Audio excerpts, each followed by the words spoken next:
우리 인사하겠습니다. 하나님의 사랑과 은혜가 우리 사랑하는 모든 성도님들과 가정 위에 함께 하시기를 진심으로 축원합니다. 여러분 그거 아세요? 제가 여러분들을 사랑하는 걸 아십니까?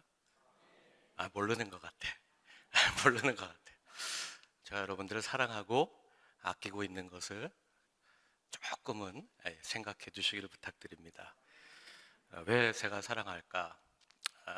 제가 목회자로 부름받을 때 하나님하고 처음 약속했던 약속이 있습니다. 그건 뭐냐면 주님과 같이 선한 목자로 인생을 마치기 원합니다. 어렸을 때부터 들었던 사꾼 목사로는 살고 싶지 않습니다. 때로는 화도 나죠. 왜 화가 안 나겠어요? 교회를 보고 어떤 문제를 일으키는 사람들, 때로는 치리할 수 있는 고난과 힘이 목회자에겐 있습니다. 담임 목사에겐 그런 행정과 치리할 힘이 있습니다. 그런데 그 힘을 쓰면 교회는 깨집니다. 교회는 흔들립니다. 그래서 목사는 마지막 수단까지 그 힘을 사용하지 않고 은퇴해야 합니다. 주님이 주셨지만, 교회 교단법과 교리와 장정이 좋지만 그 법을 사용하는 순간 목사로서의 주님이 원하는 품위와 권위를 잃어버립니다. 어찌 화를 내는 목사의 설교를 여러분이 은혜로 받겠습니까? 그래서 제 마음은 덮어놓고 사랑하기로 결정한 겁니다. 여러분 모두가 그 사랑과 주님이 주시는 은혜, 목회자의 사랑을 받아서 우리가 서로 이 땅에서 역할을 가지고 살아가지만 그 역할을 잘 감당하여서 우리 공동체 안에는 큰 은혜가 있고, 저에게도 여러분 모두에게도 하나님이 위로해 주시고 격려해 주시는 그 사랑이 경험이 되면 우리는 반드시 이 아산 지역에서, 이 중부권에서 그야말로 하나님의 사랑을 노래하는 교회가 될 줄 믿습니다.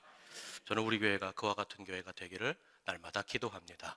특별히 우리 장로님들, 또 우리 속장님들, 또 부서위원회 맡고 있는 모든 분들이 그 마음으로 주님을 위하여 열심히 살아가기를 주의 이름으로 축원합니다. 데이빗 리버만이라는 분이 쓰신 책 중에 나에게 분명한 문제가 있다라는 책이 있습니다. 이 책은 짧은 책입니다. 한 5분 정도, 길면 15분 정도 안에 다 읽어볼 수 있는 책이죠. 이 책의 목적은 하나입니다. 나 자신에 대해 분석해보자. 그러면서 77개의 질문을 던집니다. 제가 77개를 다 읽어드릴 수는 없고 몇 가지를 점검해 보겠습니다. 나는 다른 사람의 실패를 은근히 즐거워하는가? 나는 눈앞에서 새치기를 당해도 아무 말을 하지 않는가? 나는 항상 텔레비전이나 라디오를 켜놓고 있는가? 항상 그럴듯한 핑계로 나의 행동을 합리화하고 있는가? 병이나 사고로 병원에 누웠으면 좋겠다라는 생각을 종종 하는가? 그야말로 현실 도피 벗어나고 싶은 마음이 있는가를 이제 물어보는 것이죠. 또 스스로 판단하기보다는 지시를 따르는 것이 편한가? 다른 사람의 의견을 지나칠 정도로 의식을 하는가? 사소한 문제를 결정하는데도 시간이 오래 걸리는가? 완벽하고 신중한 성격, 그렇게 실수하고 싶어 하지 않는 마음이 우리 가운데 있는가 점검하는 것이죠. 그야말로 돌다리도 두드려보며 건너는 인생. 그런데 이런 부분들이 정말 신중하고 내 자신이 탁월한 부분이 때로는 단점이 될 수도 있다는 겁니다. 배고프지 않아도 무심코 무엇인가를 먹는다. 욕구불만 스트레스가 있는가? 100가지 중에 하나만 잘못되어도 100가지 중에 한 가지가 그 내 마음을 계속 힘들게 하고 어렵게 하는가? 마지막 77번째 질문은 이런 겁니다. 틀렸다는 것을 알면서도 주장을 바꾸지 않는 적은 없는가? 그러면서 이 책에 이 77개의 질문을 던지면서 정확하게 무엇을 말하는가 하면, 모든 인생 안에는, 모든 사람에게는 무엇이 있다? 문제가 다 있다는 거예요. 그러니까 모든 사람은 다 이 약점을 가지고 인생을 살아가고 있다는 거죠. 그런데 이 약점을, 이 책이 목표하는 게 뭔가 하면, 이 약점을 스스로 점검하고 인정하고 바로잡기 시작하면 놀랍게도 그 약점은 무엇이 되는가? 그 인생의 장점으로 바뀐다는 거죠. 그러니까 얼마나 많은 약점을, 부족함을 가지고 있느냐가 중요한 것이 아니라 그 약점을 스스로 인정하고 돌아보고 극복하려고 노력하고 애쓸 때 그 사람은 더욱더 성숙해지고 보완되고 진정한 강자가 되는 인생, 남겨진 삶이 더 의미가 있고 가치 있는 삶으로 채워질 수 있겠다. 그런 의미에서 77개의 질문을 던지고 스스로 점검해 보라는 겁니다. 우리가 제자로 사는 길 첫 번째 시즌을 예수님의 12제자를 보고 있습니다. 사실 예수님의 제자들이 복음서에 등장하는데 그 순서가 거의 비슷합니다. 특별히 예수님의 제자 리더 그룹의 순서 외에는 그 다음 그룹들, 이제 12명이니까 4명씩 세 그룹으로 나눌 수 있는데, 베드로, 야고보, 요한, 이 리더 안드레 그룹을 뺀 나머지 그룹은 특징이 분명합니다. 빌립, 그 다음에 나다넬, 도마, 마태, 이 사람들이 이제 중간 계급이죠. 중간 리더들입니다. 이 사람들은 특별하게 어떻게 구분하는가 하면 지적인 사람들이에요. 분석력이 있는 사람들이고, 이런 사람들은 앞에 리더 계급의 지도력에 대해서 순종하면서 그들을 보완하고 뒷받침하는 제자들이었다는 거죠. 그런데 이 네 사람을 세 그룹으로 나눌 때 그 그룹마다 반장이 있어요. 첫 번째 4명의 리더 그룹의 반장은 베드로, 이 두 번째 지적인 계급, 이 지적인 제자들의 반장은 누구겠어요? 빌립이라는 사람입니다. 우리가 오늘 빌립을 보는 겁니다. 빌립은 그야말로 제자들 중에 지적이고 계산력이 탁월했던 제자였습니다. 이 빌립이라는 이름, 이 이름의 뜻은 무엇일까? 여러분 알다시피 타는 말 있잖아요. 동물, 짐승, 말을 사랑하는 사람이라는 이름의 헬라어입니다. 예수님 시대에요, 이미 빌립이라는 이름이 많습니다. 사도행전에 보면 빌립 집사님이 나오는데 그분하고 헷갈리면 안 됩니다. 빌립 사도, 우리는 제자 빌립을 공부하는 것이죠. 예수님의 제자 중 사도행전 중에도 빌립이 같이 등장하는데, 그 당시 사실에 빌립이라는 이름은 흔한 이름이었다는 거죠. 왜 그렇게 빌립이라는 이름이 흔했을까? 이유가 있습니다. BC 4세기에 예수님 오시기 전 400년 전에 전 세계를 제패했던 천하 무적의 왕이 있습니다. 알렉산더 대왕이라고 있습니다. 알렉산더 대왕이 그야말로 온 그 지중해 연안을 다 정복합니다. 그리고 어디까지 진격하는가 하면 예루살렘까지는 오지 못하고 갈릴리 북쪽까지 점령하고 그리고 자기 본토로 돌아갔습니다. 그러니까 이스라엘 북부 지역 갈릴리까지 알렉산더 대왕이 친히 쳐들어왔고, 거기에까지 와서 자기가 승전했다는 기념비를 세울 정도로 세우고 돌아갔죠.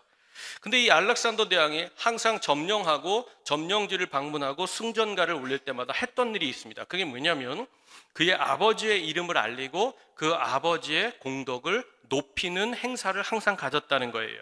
근데 그 알렉산더의 아버지의 이름이 뭐냐면 빌립이에요. 빌립.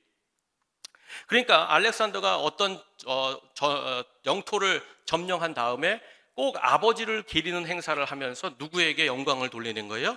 내 아버지 덕분에 내가 여기서 이와 같이 승전했노라. 모든 주변 사람들에게, 피지배국 사람들에게 그 이름을 알리는 거예요. 그래서 당시 예수님 시대의 사람들은요, 그 자식들의 이름을 헬라식으로 정할 때에, 우리말로 따지면 글로벌한 이름, 영어 이름을 정할 때에 보통 그 시대의 유명한 사람의 이름을 차용해서 이렇게 그 자녀들에게 주는 것이 유행이었는데, 갈릴리 북부까지 온 가장 위대한 왕, 그 왕의 아버지가 누구예요? 빌립이니까. 감히 알렉산더 대왕 이름은 함부로 쓸 수 없으니까. 우리나라 조선시대에도 왕의 이름을 함부로 못 썼잖아요. 그와 같이 누구의 이름을 차용하는 거예요? 그 아버지의 이름으로 차용하여서 내 자녀에게 그 이름을 주면 내 자녀의 후손 중에 알렉산더 같은 대왕이 나올 것이다. 그 소망을 가지고 빌립이라는 이름을 많이 썼다는 거예요. 오늘 예수님의 제자 빌립도 그런 배경에서 많이 벗어나지 않았을 것이다, 이렇게 학자들은 이야기합니다. 근데 재밌는 거는요, 빌립은 유대인입니다. 유대인에게는 유대식의 이름이 먼저 지어집니다. 그리고 그 시대가 이미 로마 시대가 되었으니, 헬라 시대가 되었으니까 어떻게 하는 거예요? 그 이름에 대해서 융통성이 있도록 새로운 헬라 이름을 저어주는 게 차선이었습니다. 그런데 이 유대인이었던 빌립에 대해서는 헬라어로 빌립이라고만 이름이 알려졌을 뿐 유대식의 이름이 등장하지 않습니다. 이게 무엇을 말하는가 하면 이 빌립 집안이 쉽게 말하면 굉장히 개방적이고 세계적인 성향을 가졌던 집안이라는 거예요. 그러니까 우리식으로 얘기하면 이겁니다. 우리 박일 목사님 첫째 딸이 은혜입니다. 은혜. 그러면 동사무소 가서 우리가 먼저 등록할 때에 은혜라고 이렇게 쓰잖아요. 은혜. 그런데 우리 박일 목사님이 마음을 이렇게 먹은 거예요. 우리 큰딸은 전 세계를 아우르는 인물이 되었으면 좋겠어. 하나님 그런 인물이 되었으면 좋겠어요. 그래서 동사무소에 가서 이름을 정할 때 뭘로 정했느냐? 박그레이스라고 썼다는 거예요. 박그레이스. 그리고는 은혜라는 이름은 집에서만 부르고 공식적으로 대한민국 학교를 어디를 가도 그레이스, 그레이스, 그레이스. 이렇게 빌립이 그와 같은 이름을 가졌다는 거예요. 그러니까 결국 예수님의 제자인 빌립의 이 아버지와 그 배경은 어떤 배경이냐?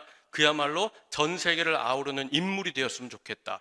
그리고 그만한 그 배경을 지지해 줄 수 있고 섬겨줄 수 있는 그런 집안의 사람이 바로 빌립이었다는 것이죠. 이 아들 빌립을 필두로 해서 이제 이 자손들은 어떤 자손이 되느냐? 전 세계 정말 곳곳에 나가서 지도력을 발휘하는 그런 아름다운 가문이 되었으면 좋겠다. 그래서 빌립이라고 줬다는 것이죠. 그럼 빌립이 어떻게 예수님의 제자가 되었을까? 그것이 오늘 본문에 나옵니다. 본문 요한복음 1장 43절, 우리 44절 읽도록 하겠습니다. 제가 43절 먼저 읽겠습니다. 이튿날 예수께서 갈릴리로 나가려 하시다가 빌립을 만나 이르시되 나를 따르라 하시니, 우리 44절 다 함께 읽겠습니다. 시작. 빌립은 안드레와 베드로와 한 동네 벳세다 사람이라. 아멘. 그러니까 예수님께서 보세요. 먼저 베드로, 안드레, 그리고 야고보와 요한을 벳세다 사람으로 먼저 네 사람을 부르셨습니다. 그리고 나서 다섯 번째로 누구를 부르셨는가? 빌립이라는 사람을 부르셨다는 거예요. 자, 여기서 제가 문제 하나 드릴게요. 그러면 빌립의 직업은 무엇이었을까요? 빌립의 직업. 벳세다 사람이라고 나오면 여러분 대다수는 어부입니다. 이 빌립의 직업은 원래 어부였다는 것이죠. 그러니까 빌립의 아버지도 제가 생각하건대, 많은 학자들이 추측하건대 아마도 그 어업과 관련된 일을 하던 분이 아니겠는가. 그래서 이 증명할 수 있는 그 본문이 어디 있는가 하면 요한복음 21장에 보면 이제 베드로와 제자들이 부활의 주님 만났음에도 불구하고 낙심하여서 갈릴리 바다 가잖아요. 그 제자들이 다 바닷가에 가서 이제 금을 던지자 그렇게 얘기합니다. 요한복음 21장 2절로 3절을 제가 읽겠습니다. 시몬 베드로와 디두모라 하는 도마와 갈릴리 가나 사람 나다나엘과 세베대의 아들들과 또 다른 제자 둘이 함께 있더니 시몬 베드로가 나는 물고기 잡으러 가노라 하니 그들이 우리도 함께 가겠다 하고 그래요. 무슨 뜻이냐면 여기 보면 베드로가 나와요, 도마가 나와요, 나다나엘이 나와요, 세베대의 아들들 나와요. 세베대의 아들들 누굽니까? 야고보와 요한. 그리고 제자 둘이 함께 고기 잡으러 갔다는 거예요. 여기 두 제자가 누군가 하면 바로 빌립과 안드레였다는 것이죠. 그러니까 베드로 따라서 다시 고향에 내려가서 물고기 잡은 총 예수님의 제자 12명 중에 7명이 어디 출신이다? 어부 출신이었다는 거예요. 그러니까 태반이 어부 출신이었다는 것이죠. 근데 놀랍게도 예수님께서 이 빌립을 부르실 때 어떻게 이 빌립을 다섯 번째 제자로 부르시는가? 여러분, 이 베드로를 부르실 때는 주님이 먼저 야 시몬아 시몬아 너는 장차 뭐하러 가겠다? 개발하고 하겠다. 야고보와 요한을 만났을 때는 뭐라 그랬어요? 야 너희는 보아너게, 너희는 우레의 아들들이 되리라. 그렇게 말씀을 주셨는데 오늘 빌립에게는 그런 말씀이 없어요. 그런 비전이나 그런 어떤 그를 향한 별칭이 없고 딱 한마디입니다. 너 나 따라와. 너 나 따라와. 그 부름뿐이었어요. 근데 빌립도 대단하죠. 그 주님의 말 한마디, 나를 따르라 그 말 한마디에 예수님을 따라서 제자가 된 것이 바로 빌립이라는 거예요. 그렇다면 사랑하는 여러분, 오늘 이 빌립은 어떻게 이렇게 쉽게 예수님을 따라갈 수 있었던 것일까? 사실 아까도 보았듯이 빌립, 안드레, 야고보, 요한이 다 같은 고향 출신입니다. 그러니까 베드로와 야고보, 안드레 다 예수님의 제자가 된 것을 빌립은 익히 알고 있었죠. 게다가 어부였던 빌립도 사실은 메시아에 대하여서 많은 관심을 가졌던 특별한 지식을 가졌던 사람이었다는 것이죠. 그 증거는 요한복음 1장 45절에 나옵니다. 제가 읽겠습니다. 빌립이 나다나엘을 찾아 이르되 모세가 율법에 기록하였고 여러 선지자가 기록한 그 일을 우리가 만났으니 요셉의 아들 나사렛 예수니라. 여기 요한복음 1장 45절을 보니까 빌립이 율법에 대하여서 공부할 정도로 메시아에 대해서 관심이 있었다는 사람이라는 거죠. 그리고 먼저 따라갔던 고향 동양 사람 4명이 예수님이 어떤 분인지 충분히 그들이 예수님을 따라가면서 알게 되었기에 예수님이 다섯 번째 제자로 자기를 만나시고 너는 나 따라와 라고 하는 그 한마디 말에 어떻게 했다? 두말 없이 그냥 그 말씀을 따라서 빌립이 아멘하고 다섯 번째 제자가 되었다는 거예요. 게다가 빌립이 나다나엘에게 찾아갑니다. 나다나엘, 자기 같은 동료죠. 그 친구에게 찾아가서는 아마 학자들이 동의하는 건 뭐냐면 빌립과 나다나엘은 우리로 얘기하면 한 서당 출신일 것이다. 한 말씀을 공부한 한 회당 출신일 것이다. 그 친구에게 찾아가서 이야기합니다. 내가 예수를 만났다. 메시아를 만났다. 그랬더니 나다나엘이 뭐라고 얘기합니까? 야, 나사렛 그 동네에서 무슨 선한 것이나 그 촌동네에서 야, 그 사람이 뭘 공부했고 뭐가 있길래 거기서 메시아가 온다고 하느냐? 예수님이라는 그 나사렛 그 목수가 진짜 메시아가 맞긴 맞아? 긴가민가 한 거예요. 그때 이 빌립이 나다나엘에게 분명하게 한 말씀을 전하는데 그게 요한복음 1장 46절에 나와요. 우리 한번 다 함께 읽겠습니다. 시작. 빌립이 이르되 와서 보라 하니라. 아멘. 다른 말이 없어요. 와봐. 이 빌립의 성격을 보여주는 거죠. 와봐. 그냥 단말입니다. 와서 가서 보면 돼. 여러분, 그야말로 빌립은요, 예수님이 어떤 지역, 어떤 배경, 어떤 집안 사람인지 관심이 없어요. 부수적인 것에 관심이 없어요. 오직 내가 공부한 하나님의 말씀에 근거했고 또 동양 4명의 친구들하고 만나면서 인터뷰해보니까 이분이 메시아가 맞는 거예요. 거기에 대해서 자기 스스로 자기 확증을 가지고 예수님이 오라고 하니까 어떻게 한 거예요? 단번에 아멘 하고 그 빌립이 예수님을 따르면서 제자가 됐다는 거죠. 그러면 여러분, 이렇게 단번에 결단했어요. 뭐 긴 말이 필요 없어요. 너 나 따라올래? 그럴게요. 그리고 따라간 이 빌립은 도대체 어떤 사람이었을까? 어떤 성격의 인물이었을까? 여러분, 오늘 세 말씀을 가지고 빌립을 우리가 추정할 수 있습니다. 첫 번째가요, 요한복음 6장에 나오는 그 유명한 오병이어의 기적사건에 나오죠. 요한복음 6장 5절을 제가 읽겠습니다. 예수께서 눈을 들어 큰 무리가 자기에게로 오는 것을 보시고 빌립에게 이르시되 우리가 어디서 떡을 사서 이 사람들을 먹이겠느냐 하시니, 우리 6장 6절 다 함께 읽습니다. 시작. 이렇게 말씀하심은 친히 어떻게 하실지를 아시고 빌립을 시험하고자 하심이라. 아멘. 예수님이 벳세다 광야에서 장정만 5,000명, 추산 2만 명에 가까운 사람들에게 떡을 주어 그들로 말미암아 배부르게 하고 싶은 마음에 빌립에게 물었어요. 그러니까 예수님이 아무 제자에게나 물은 것이 아니라 빌립이라는 사람에게 의도를 가지고 시험하고자 빌립을 향하여서 어디서 이 사람들에게 떡을 줄 것이냐라고 물었다는 것이죠. 그때에 이 제자 중에 빌립이 이 예수님의 질문을 받았는데 그 답이 뭐예요? 6장 7절 말씀 한번 다 함께 읽겠습니다. 시작. 빌립이 대답하되 각 사람으로 조금씩 받게 할지라도 200데나리온의 떡이 부족하리이다. 아멘.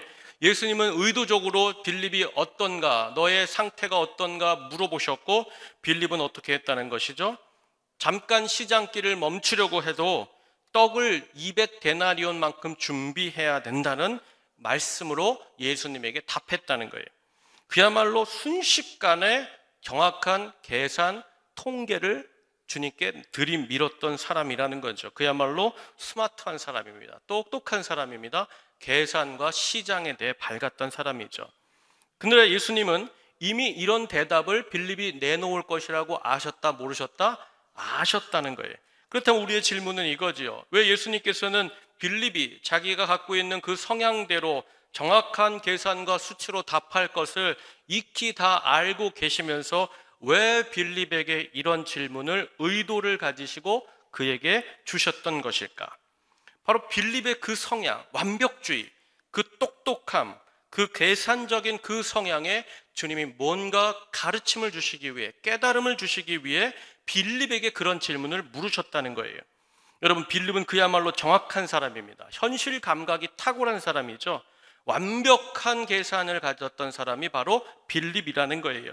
그런데 뒤집어 보면 그런 자기가 생각하는 자기의 장점이라고 생각했던 그 성향 때문에 도리어 예수님이 하시고자 하는, 하나님이 드러내시고자 하는 그 역사에 부정적인 결론을 내었던 사람이 빌립이라는 거예요. 쉽게 말씀드릴게요.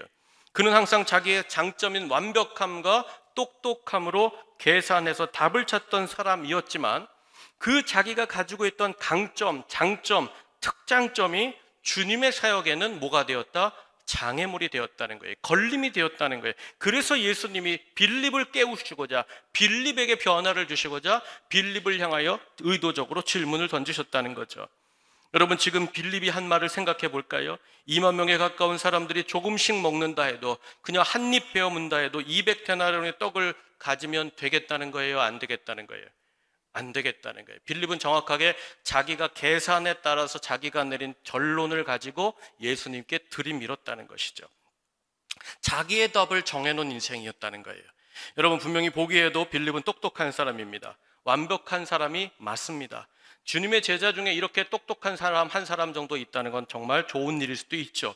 그런데 빌립의 그 부분이 주님의 사역을 제한했고 주님의 전능하심을 제한하는 부정적인 요소로 그 제자들 가운데 작동하고 있었다는 거예요. 여러분, 빌립은 이미 가나안 혼인잔치에서 물이 극상의 포도주로 바뀔 때 그 자리에 있었던 제자입니다. 예수님께서 수많은 병자들을 고치시고 생명을 채워주실 때에 빌립은 그 자리에서 그 현장을 보고 있었던 제자 중에 한 사람이었습니다. 그런데 벳세다 광야에서 모인 저 사람들의 숫자를 세고 그 떡값을 완벽하게 계산해낼 줄 알았던 사람이지만 이 무리를 능히 먹이고 싶었고 12광주리를 능히 남기실 수 있었던 주님의 능력과 역사와 주님의 그 행하시는 그 놀라운 권세와 행하시는 역사는 그의 계산 속에 넣고 계산하지 않았다는 거예요. 그의 생각과 계산을 행할 때에 무엇을 빼놓고 계산했느냐? 예수님의 능력, 예수님의 마음은 빼놓고 계산해버렸다는 거예요. 여러분, 사실은 우리도 이런 때가 있죠. 전능하신 하나님, 얼마든지 우리가 구하는 대로 원하는 대로 채워주시는 하나님, 그렇게 주님을 믿고 살면서 그렇게 주님을 예배하면서도 내 인생 집 사거나 어디 자녀의 학비를 준비하거나 가게를 확장하거나 내가 뭔가 좀 필요한 거 있을 때는 꼭 예수님을 빼놓고 계산하잖아요. 가서 통장 얼마 있는지 찍어보고 야, 이걸로 어떻게 하나. 여러분, 그 통장 숫자 믿지 마세요. 거기에 통장에 옆에다 이렇게 쓰세요. 예수님이라고 쓰세요. 예수님. 여러분, 빌립은 처음부터 예수님을 단순하게 믿었어요. 단박에 믿었던 사람이에요. 그리고 예수님 곁에서 지난 3년 동안 예수님의 모든 사역을 보았어요. 예수님이 어떤 분인지 알았어요. 그런데 예수님을 그의 인생의 계산기 속에는 넣어놓고 있지를 않는 거예요. 사랑하는 여러분, 그러면서 계속 어떻게 합니까? 내가 가진 장점, 내가 가진 분석력, 내가 공부했던 거, 내가 갖고 있는 경험, 지식, 내 판단을 항상 고집하고 있었다는 거예요. 주님이 어떤 분인가, 그분이 어떤 능력으로 일할 수 있는 분인가에 대해서는 전혀 계산해 놓지 않은 채, 헤아리지 않은 채 예수님께서 얼마든지 우리의 생각을 넘어서 역사하실 수 있는 전능하신 하나님이심을 보지 못하고 여전히 내 생각, 내 경험, 내가 갖고 있는 알량한 지식 가지고 판단하고 결론을 내고 있다는 거예요. 사랑하는 여러분, 저는 예수님께서 마태복음 17장 20절에서 했던 그 말씀이 굉장히 중요하다고 믿습니다. 제가 읽겠습니다. 진실로 너희에게 이르노니 만일 너희에게 믿음이 겨자씨 한 알만큼만 있어도 이 산을 명하여 여기서 저기로 옮겨지라 하면 옮겨질 것이고 또 너희가 못할 것이 없으리라. 저를 따라하세요. 못할 것이 없으리라. 이게 예수님을 내 인생의 계산기에 마지막 공식으로 넣는 사람이 말하는 믿음의 말이라는 거죠. 여러분, 주님의 일은 주님이 행하시는 거예요. 세상의 모든 일은 다 주님의 손안에 들어있는 줄로 믿습니다. 우리가 믿음 생활하면서 믿음 생활 오래 살고 오래 믿었고 주님과 함께 오래 신앙생활 했다고 하면서도 큰 착각하는 거 하나 있는데 그게 뭐냐면 주님이 항상 나의 동의를 구하면서 일해야 된다고 착각하는 거예요. 교회 일을 하는데 내 동의가 필요하다고 오해하고 있는 거예요. 내가 장로니까 목사니까 내가 찬성해야 되지. 주님께서 이런 일을 하셔야 된다는데 나는 동의 못해. 그리고는 어떻게 하는 거예요? 자기 고집을 부리는 거예요. 엉뚱한 생각을 하는 것이죠. 여러분, 주님께서 동의를 구한다면, 교회 일에 동의를 구한다면 누구 동의를 구해야 돼요? 담임 목사 동의를 제일 많이 구해야죠. 평신도보다 목회자가 훨씬 더 교회에 대해서 많이 고민하고 생각하고 공부한 사람 아닙니까? 그런데 그렇지 않다는 거예요. 도리어 여러분, 하나님의 일을 하는데 누가 제일 큰 걸림이 되는 줄 아세요? 목사가 걸림돌이 돼요. 장로님들이 걸림돌이 될 때가 많아요. 왜 그럴까요? 이거예요. 바로 내가 가지고 있는 장점, 내가 가지고 있는 경험, 이게 동의가 돼야지. 주님의 일을 하는데 내 계산 속에서 이게 해석이 돼야지 그 일에 나설 수 있지. 아니라는 거예요. 여러분, 하나님은 하나님의 일을 능히 해가십니다. 여러분, 제가 정말 믿음 생활하면서 목회하면서 참 두려운 게 있어요. 뭐냐면요, 하나님에게 걸림이 되면 안 돼요. 절대 걸림되지 마세요. 하나님이 걸림하실 때 한두 번 봐주십니다. 그런 경험이 저도 있어요. 한두 번 봐주세요. 그런데 하나님이 안 되겠다 싶으면 빼버리십니다. 빼버리실 때는요, 여러분, 무서워요. 감히 누구도 그 앞에 설 수 없어요. 그때는 주님이 정말로 심판주로 오시기 때문에 누구도 막을 수 없어요. 여러분 다 지켜보세요. 여러분의 자녀, 여러분의 기업, 여러분의 통장 다 건강 지켜보세요. 하나님이 빼시기라고 결정하잖아요. 그럼 하나님께서 무섭게 빼시는 거예요. 예상하지도 못했던 엄청난 일들이 우리 인생에 펼쳐지는 거예요. 그런데 그때 마지막 기회가 있어요. 다시 손 들고 와야 돼요. 천부의 의지 없어서 주 앞에 옵니다. 그게 마지막 선택이에요. 그러면 주님께서 다시 한 번의 기회를 주세요. 그런데 그 뒤로 하면 안 돼요. 절대 안 돼요. 여러분, 지금 요새 우리 빌립은요, 자기의 인생 속에서 하나님이 분명히 가르쳐 주시는 그 음성을 들었어요. 그때 빨리 주님 앞에 계산을 주님이 하실 수 있습니다. 그 계산을 선포하고 의지했어야 된다는 것이죠. 사랑하는 여러분, 주님은 얼마든지요, 저 산들에 굴러다니는 돌들을 통해서도 예배 받으시는 분이에요. 저 우리가 미물이라고 생각하는 저 수많은 새들과 저 많은 짐승들을 통해서도 하나님은 영광을 받으실 만한 찬양케 하시는 우리 전능하신 하나님이신 줄로 믿습니다. 그래서 히브리 기자가 항상 우리에게 말하는 게 뭐예요? 믿음이 없이는 주를 기쁘시게 할 수 없다. 믿음이 중요하다는 거예요. 뒤집어 보면 어떤 말입니까? 당신이 하나님을 당신의 인생의 계획표에 그 마지막 종착지로, 마지막 정답으로 기입하는 그 순간 당신에게는 못할 일이 없다는 거예요. 믿음이 있으면 이루지 못할 일이 없느니라. 사랑하는 여러분, 우리 인생도 마찬가지죠. 우리 인생에서 어떤 문제와 어려움을 만났을 때 똑똑한 사람, 세상 물정과 상황에 밝은 사람의 계산이 그 문제와 어려움을 해결하는 것이 아니라 누가 해결할까요? 신앙 공동체를 보세요. 예수님 바라보고 묵묵하게 하나님의 은혜를 구하고 그분은 항상 우리 위에 계시다. 이 모든 상황보다 하나님의 섭리가 높으시도다. 그렇게 원하고 바라고 주의 뜻이 이루어질 것입니다. 그 믿음을 붙잡고 기도하는 그분을 통하여서 하나님께서는 역사하시고 그 공동체와 그 가정과 그 자녀들의 인생을 바꾸어 주시는 것이잖아요. 바라기는 사랑하는 여러분, 우리 모든 성도들이 항상 하나님을 내 인생의 마지막 기적의 중심으로 삼는 우리 성도들이 되시기를 주의 이름으로 축원합니다. 두 번째, 빌립의 성향을 볼 수 있는 이야기가 요한복음 12장에 나오는데요, 이번에는 안드레와 관련돼서 나와요. 우리가 한번 안드레 말씀 나누면서 나눴던 이야기예요. 요한복음 12장 보니까 헬라의 몇 사람들이 예수님 만나고 싶다고 해서 이방 사람들이 찾아온 일이 있어요. 그런데 그 예수님 만나게 해달라고 찾아왔을 때 가장 먼저 찾아간 사람이 누굴까요? 빌립이라는 사람입니다. 왜 찾아갔을까요? 이 사람들이 어디 출신이다? 헬라 사람이라고 그랬잖아요. 근데 예수님 제자 중에 이름을 보니까 뭐가 있어요? 헬라식 이름이 있단 말이에요.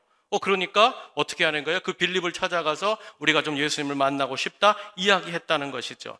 근데 그때 빌립이 어떤 태도를 가졌는가? 요한복음 12장 22절 말씀 한번 다 함께 읽겠습니다. 시작. 빌립이 안드레에게 가서 말하고 안드레와 빌립이 예수께 가서 여쭈었다. 아멘. 여러분, 빌립은 이 상황에 대해서 회피했습니다. 소심했어요. 이방인을 예수께 소개하는 일에 대해서 자기가 자기 중심의 이득을 계산했던 거예요. 만일 예수님 앞에 부정한 이방인들을 소개시켰다가 내가 호되게 혼나면 어떡하지? 이 부정한 사람들에게 내가 부정을 타면 어떻겠냐? 자기 자신의 중심으로 내가 정말 이득 따지고 다 계산한 뒤에 어떻게 하는 거예요? 어리숙한 안드레에게, 야 안드레 네가 좀 해봐, 너 이런 거 잘하잖아. 그리고는 안드레를 앞세워가지고는 이방인들이 예수님 만나도록 그와 같이 처신했다는 것이죠. 무슨 뜻이냐? 빌립은 자기 이득에 있어서 계산이 빨랐던 사람이라는 거예요. 마지막 세 번째, 빌립의 성격을 볼 수 있는 이야기가 나오는데 요한복음 14장입니다. 이때는요, 예수님이 십자가 지시기 바로 전이에요. 그러니까 3년 동안 예수님 다 따라다녔고 이제는 마지막 십자가만을 바라보고 있는 이때에 주님께서 이와 같은 말씀을 하시는 거예요. 요한복음 14장 우리 6절 말씀 제가 읽겠습니다. 예수께서 이르시되 내가 곧 길이요 진리요 생명이니 나로 말미암지 않고는 아버지께로 올 자가 없느니라. 우리 14장 7절 다 함께 읽습니다. 시작.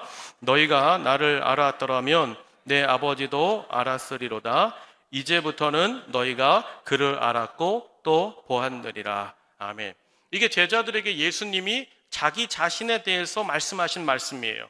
그러니까 예수님이 이 말씀의 요약은 뭐냐면, 예수님께서 내가 하나님이야, 너희가 하늘 아버지를 보고 싶다고 했지? 그럼 나를 보면 하늘 아버지를 본 거야.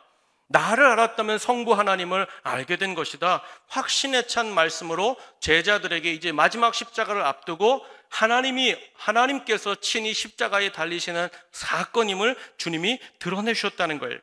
그런데 이 말씀을 주셨는데 빌립이 예수님께 이렇게 물어요. 우리 14장 8절 말씀 한번 다 함께 읽겠습니다. 시작. 빌립이 이르되 주여 아버지를 우리에게 보여 주옵소서. 그리하면 족하겠나이다. 아멘. 무슨 뜻이에요?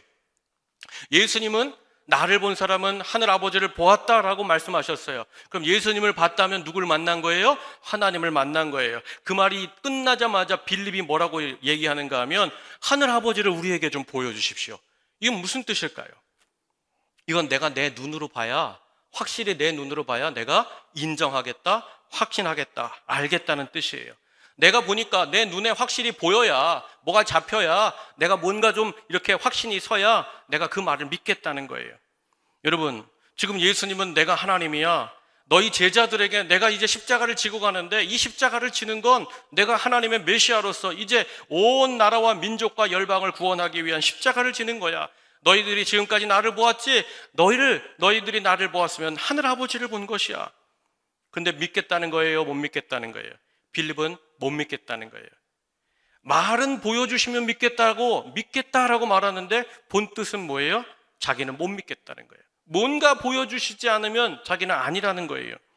여러분, 빌립이 이미 예수님과 3년을 했어요. 오랫동안 예수님의 가르침을 들었고 배웠습니다. 실로 엄청난 기적의 현장들을 가까이에서 지켜본 제자 빌립이었습니다. 그런데 그럼에도 불구하고 모든 제자가 이 말씀에 아멘 했는데 유독 빌립만 얘기하는 거예요. 아버지를 보여주면 내가 믿을게요. 예수님 보여주면 제가 믿을게요. 여러분, 나만이 눈으로 확인해야 내가 진짜 따를 수 있다라고 말하는 거죠. 불신이고 믿음 없는 말이었다는 거예요. 그때에 이 빌립에게 예수님이 기가 막힌 말씀을 주세요.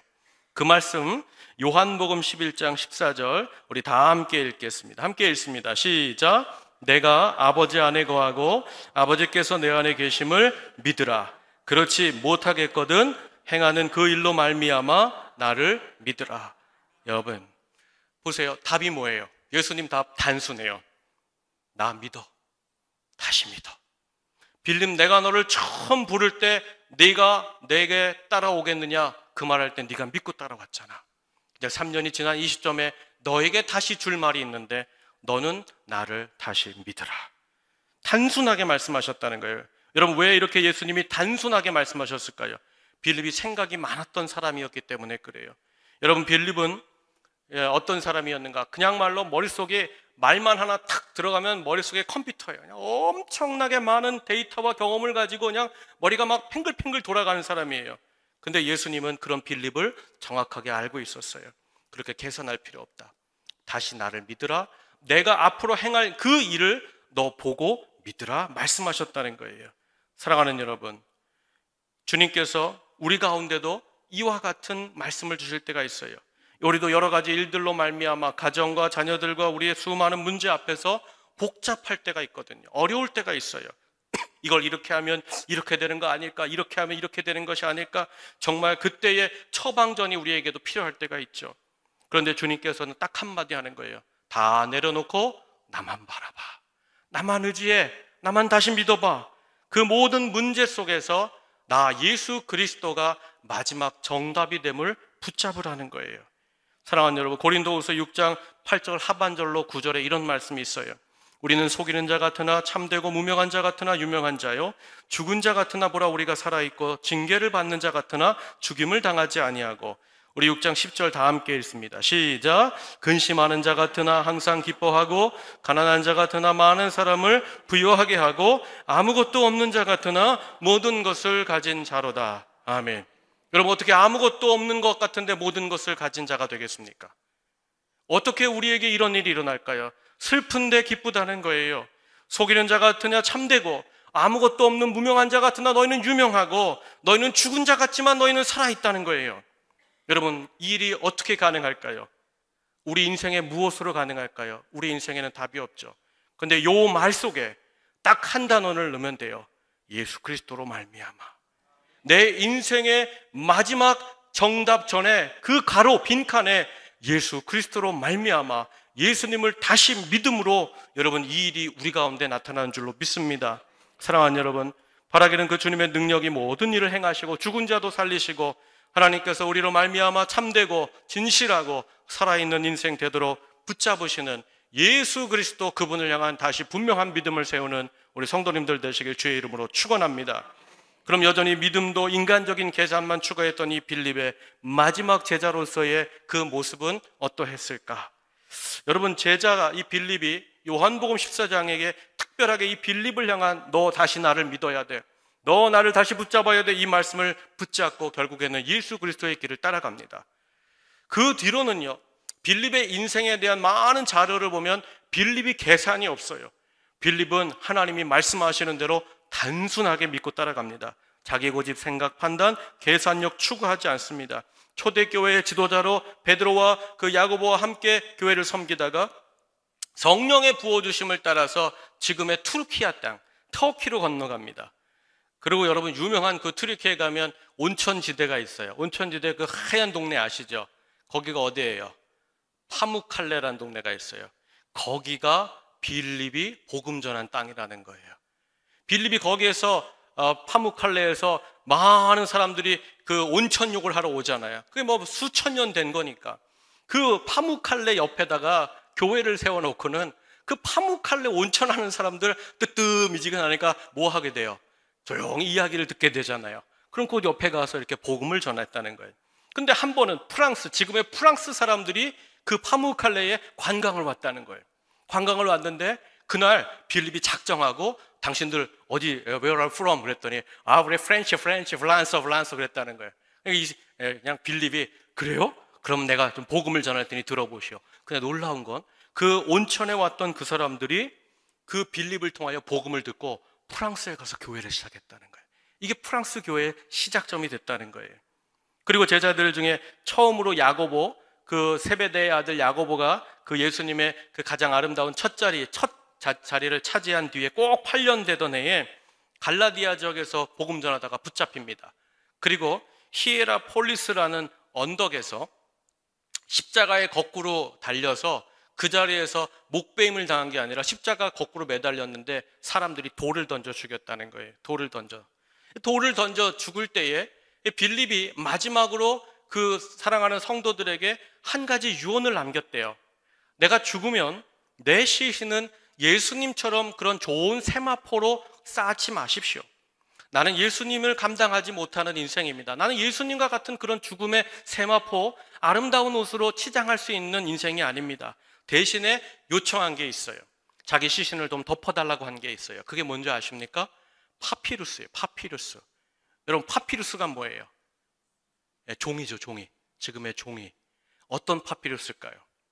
하나님을 향한 말씀이 접혀져 있는 그 말씀의 파피루스를 자기의 시신에 덮어달라는 거예요. 왜 그랬을까요? 자기가 동행할 때 주님 말을 잘 안 믿었거든요. 주님 말씀 그대로 믿지 못한 적이 많았거든요. 주님 말씀 신뢰하지 못했어요. 주님 앞에 내 계산력을 가지고 때로는 주님의 사역에 장애물이 되었어요. 그럼에도 주님은 나를 향하여 항상 말씀으로 붙잡아 주셨거든요. 말씀으로 깨우쳐 주셨거든요. 그래서 자기 인생의 마지막은 예수님의 그 말, 예수님이 내게 주셨던 그 말씀, 그 파피루스를 내게 좀 덮어주십시오. 나는 그 예수님의 말씀을 붙잡고 천국으로 갈 것입니다. 그와 같이 인생의 아름다운 마무리, 그 주님의 말씀, 내 계산력이나 내 경험이나 내 지식을 의지하지 않고 나를 깨워주신 주님, 나를 새롭게 만들어주신 주님, 그 생명의 복음의 말씀을 그의 시신에 덮고 천국을 향하여 걸어 올라갔다는 거예요. 사랑하는 여러분, 빌립은 어떤 제자였을까? 자기의 약점을 자기의 강점으로 바꾼 제자예요. 자기가 분명히 주님 앞에 스스로 이것이 난 똑똑해 자랑할 수 있었지만 주님의 말씀을 들으면서 그것이 절대 주님의 사역에 도움이 되지 않음을 깨닫고 스스로 내려놓고는 주의 말씀을 붙잡아서 도리어 어떤 인생을 살았느냐? 주님을 위하여 더 완벽한 인생, 주님의 말씀을 따라가는 온전한 인생, 그 온전하게 그의 사역을 감당했던 제자였다는 거죠. 사랑하는 여러분, 우리도 마찬가지입니다. 우리의 강점이 있을 수 있고 약점이 있을 수 있어요. 근데 중요한 건 뭐냐면 언제나 우리의 강점과 약점이 그리스도 예수 안에 붙들려야 되는 줄로 믿습니다. 고린도후서 12장 10절 보니까 그러므로 내가 그리스도를 위하여 약한 것들과 능욕과 궁핍과 박해와 곤고를 기뻐하노니 이는 내가 약한 그때에 강함이니라. 사랑하는 여러분, 사실 우리 안에 여전히 장점이라고 생각할 수 있는 것들이 많이 있습니다. 나는 이런 것 잘해, 나는 이런 사역에 탁월해, 똑똑해. 그런데 여러분, 그것이 도리어 주님 사역의 장애물이 될 수 있다는 거예요.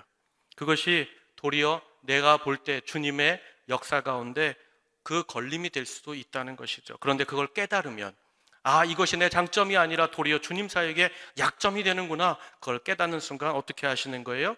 그 약점의 자리에 주님의 강함의 놀라운 역사가 나타나 온전해지고 더욱더 주님의 능력으로 일어서는 복된 인생, 아름다운 인생이 될 줄로 믿습니다. 그러면 사랑하는 여러분, 오늘 제자로 사는 길 5번째, 이 시간에 꼭 돌아보시기를 주의 이름으로 축원합니다. 분명히 내 생각, 내 계산, 이것이 내 생각에는 맞아 보이지만 사실 그런 것들이 혹시나 주님의 교회에, 주님의 사역에, 내 목회에, 내 인생에, 내 가정에 장애물이 되고 있지는 않은가. 사실은 오늘 이 말씀을 준비하면서 제가 가장 많이 두렵고 떨리는 마음이에요. 제가 무엇보다 장점을 가지고 있잖아요. 목회자라는 장점을 갖고 있잖아요. 그런데 얼마나 우리가 많이 보았어요. 우리가 지난 90년대, 2000년대, 2010년대, 2020년대 우리 한국교회가 60년대, 70년대 어마어마하게 부흥했잖아요. 그냥 가는 곳마다 다 예수 믿는 사람, 예수 믿는 사람이 4분의 1, 4분의 2, 2분의 1이 되냐 마냐 그런 시점이 왔었어요. 근데 다 무너진 이유가 뭐예요? 목회 잘한다는 목사님들, 정말 잘 인도하신다는 교회의 지도자들, 그런 분들이 어떻게 했어요? 그것이 장점이 하나님이 주신 탤런트를 하나님보다 더 앞세우면서 그만 다 무너지고 말았잖아요. 저도 마찬가지입니다. 우리도 마찬가지입니다. 우리가 이 수요일 저녁에 말씀 공부를 하면서 철저하게 내려놔야 돼요. 얼마나 수많은 목회적인 경험이 저에게도 있겠습니까? 제가 매일매일 들어가 보는 교회, 들어가 보는 책들, 들어가 보는 사이트 다 교회 관련된 거예요. 어느 누가 저에게 한국교회가 어떠냐 물어보면 한두 시간, 3시간, 4시간 말할 수 있는 지식이 있어요. 근데 그것이 저에게 오늘 빌립의 말씀을 공부하면서 뭐가 되느냐? 성목사, 그거 너의 장점이 아니라 도리어 약점이 될 수 있다. 그것이 내가 온천제일교회를 통하여 이루고 싶은 일에 장애물이 될 수 있다. 제가 이 음성을 들은 거예요. 여러분, 우리 모두가 마찬가지입니다. 여러분, 지금까지 살아왔던 인생의 많은 경험들이 있죠. 이 온양, 아산지역, 천안, 이 중부권에 대한 지식이 많아요. 그런데 주님이 하실 일보다 그 지식이 크지 않아요. 주님이 행하실 많은 역사와 능력보다 우리가 갖고 있는 이 작은 것들이 절대로 주님의 일을 넘볼 수 없다는 거예요. 바라기는 사랑하는 여러분, 내 인생에서 내가 여전히 보고 계산하고 판단하는 것 아닙니다. 이제는 주님을 신뢰하세요. 그리고 내가 장점을 도리어 주님 앞에 약함으로 드러낼 때 주님은 그 일을 통하여서 주님의 능력을 부어주시고 그 자리가 약함의 자리가 아니라 도리어 주를 향하여서 더 견고하게, 더 온전하게 끝까지 한 방울의 노력도 주를 위하여 쏟아볼 수 있도록 주님이 결단케 하시고 부족한 우리를 다시 한번 주의 나라의 온전한 일꾼으로 붙잡으시고 사용하실 줄 믿습니다. 저는 우리 온천제일교회가 다시 한번 주님의 뜻, 주님의 섭리, 하나님께서 우리에게 원하시는 그 분명한 목적지를 향하여서 내가 가진 생각, 내가 가진 계산기를 다 내려놓고 오직 온전히 주의 뜻만, 주님께서 원하시는 영혼 구원의 사역을 감당하는 우리 복된 온천제일의 성도님들과 가정과 우리 교회가 되기를 주님의 이름으로 간절히 축원합니다. 이 시간 우리 말씀 붙잡고 한번 기도하면 좋겠습니다. 사랑하는 여러분, 이 시간 기도할 때 하나님께서 우리 가운데 함께하여 주시고 은혜를 베풀어 주시옵소서. 오늘도 믿음으로 사는 인생 되게 하여 주시고 주님 앞에 온전히 서는 인생 되게 하여 주시옵소서. 우리 다 함께 말씀 붙잡고 기도하겠습니다.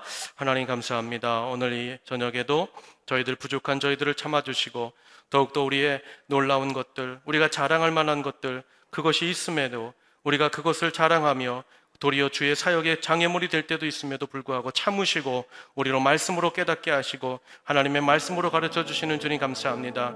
주님의 나라와 영광을 위해 온전히 내 모든 계산을 내려놓고 내 생각을 내려놓고 하나님의 뜻을 붙잡고 주의 말씀에 신실하게 다가가는 하나님 겨자씨 하늘과 같은 믿음을 세우는 살아있는 믿음의 성도들이 되게 하여 주시옵소서. 주님 빌고 원합니다.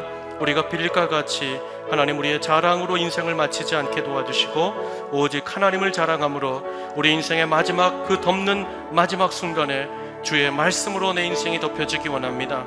주여 하나님, 이 마지막 땅에서 주의 음성으로 내 삶이 마무리되기 원합니다. 하나님, 그 소망을 가졌던 빌립과 같이 우리도 더욱더 주를 향하여서 완벽함을, 주 앞에서의 완벽함을 추구하는, 주님의 말씀을 이루어가는 데 더욱더 신실하게 따라가는 우리 모든 우리 온천제일 성도들 되게 하여 주시옵소서. 주님 감사합니다. 함께 하셔 주시옵소서. 사랑해 주님 감사합니다. 오늘 이 밤 우리가 빌립을 통하여서 우리 인생의 자랑이나 우리가 가진 똑똑함이나 우리가 가진 생각이 아니요 도리어 주님 말씀을 향한 온전함과 완전함과 순종함으로 하나님의 나라를 이루어가는, 약할 때 강함이 되시는 주님을 붙잡는 믿음의 성도들, 믿음의 교회, 그리고 우리 모든 성도들의 가정이 되게 하여 주시옵소서. 우리 주님 예수님의 귀하신 이름으로 간절히 축복하고 기도하옵나이다. 아멘.